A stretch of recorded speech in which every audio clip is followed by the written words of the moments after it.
পাকিস্তান কি আসলেই বাংলাদেশকে আসন্ন টি-20 বিশ্বকাপ খেলতে সহযোগিতা করবে? আইসিসি কি আসলেই বাংলাদেশকে নিয়ে নতুন কোনো সিদ্ধান্ত জানাবে? এই নিয়ে ভক্তদের মনে একটু দ্বিধাদ্বন্দ্ব কাজ করতেছে। বাংলাদেশি ক্রিকেট প্রেমী দর্শক যারা আছেন তারা এখন কনফিউশনে পড়ে গেছেন, আসলে কি হতে চলেছে। এরই মধ্যে মার্কেটে নতুন খবর, বাংলাদেশের পরিবর্তে স্কটল্যান্ডকে প্রস্তুত থাকার কথা বলেছে আইসিসি। এই যখন চারিদিকে সব কিছু অবস্থা, তখন জানা গেল নতুন খবর, আগামী 21শে জানুয়ারি নাকি জানা যাবে আইসিসির সিদ্ধান্ত। আমি যদি প্রথম পয়েন্টটার কথা বলি, পাকিস্তানের কথাটা যেটা বলতেছিলাম, প্রথম পয়েন্টটার কথা যদি বলি, তাহলে পাকিস্তান যদি শক্তভাবে আসলেই কোনো পদক্ষেপ নেয়, তাহলে কিন্তু বাংলাদেশের বিশ্বকাপ খেলার যথেষ্ট একটা সম্ভাবনা থাকবে বা রয়েছে। আর যদি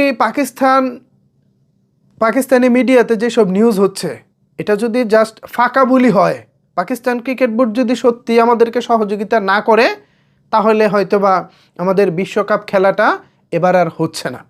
আর যদি পাকিস্তানি মিডিয়াদের দেওয়া তথ্য সত্যি হয়, পাকিস্তান ক্রিকেট বোর্ড যদি বাংলাদেশের পাশে দাঁড়িয়ে আইসিসিকে মেল করে, তারা যদি বলে বাংলাদেশকে নিয়ে সিদ্ধান্ত না দেওয়া পর্যন্ত আমরা বিশ্বকাপে অংশগ্রহণ করব না, তাহলে হয়তোবা বাংলাদেশের বিশ্বকাপ খেলা অনেকটা সম্ভাবনা রয়েছে।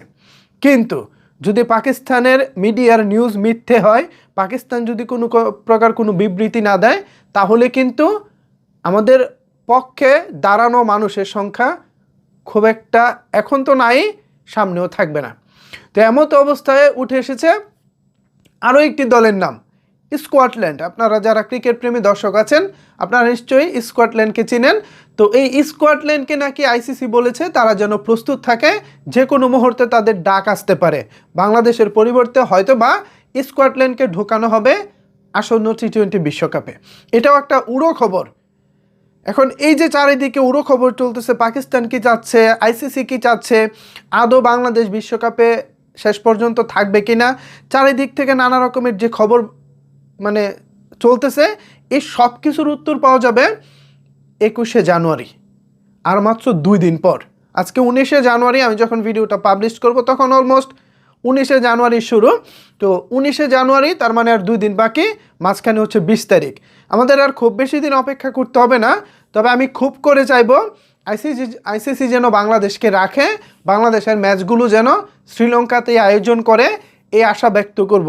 আমি যখন থেকে মোটামুটি বুঝি, 2007 সালের টি-20 ওয়ার্ল্ড কাপ থেকে যখন আমি মোটামুটি বুঝি ক্রিকেট কি বা ক্রিকেট খেলাটা কিভাবে খেলতে হয়, আন্তর্জাতিক দলগুলো কিভাবে ক্রিকেট খেলে, টি-20 বিশ্বকাপ কি, এই যে যখন আমি বুঝতে শিখেছি, তখন থেকে বাংলাদেশকে প্রত্যেকটা টুর্নামেন্টেই অংশগ্রহণ করতে দেখেছি। আজ পর্যন্ত 26 সালের আসন্ন যে টি-20 বিশ্বকাপটা আছে, এর আগে কখনোই বাংলাদেশকে কোনো টুর্নামেন্টে না খেলতে দেখি নাই। তো 2007 থেকে যদি 2025 পর্যন্ত হিসেব করি, যেটা কিছুদিন আগে গেল, তাও তো প্রায় অনেক বছর, প্রায় 18 বছর। তো এই 18 বছর আমি দেখেছি বাংলাদেশ প্রত্যেকটা বিশ্বকাপ খেলেছে। কিন্তু এখন যদি আসলে বাংলাদেশ ছাড়া বিশ্বকাপ হয়, তাইলে জিনিসটা খুব কষ্ট লাগবে। যেহেতু ক্রিকেট প্রেমী দর্শক আমি, সো আমার জায়গাতে আমার কষ্টটা লাগাটাই স্বাভাবিক। আই হোপ আইসিসি আমাদেরকে নিরাশ করবে না, আমাদেরকে তারা ভালো একটি সিদ্ধান্তই জানাবে। সো ভিউয়ার্স, এই ছিল আপাতত এখনকার মতো আপডেট। এখন এ বিষয়ে আপনাদের মতামত কি জানাতে পারেন নিচের কমেন্টস বক্সে। ধন্যবাদ সবাইকে এতক্ষণ আমার সাথে থাকার জন্য।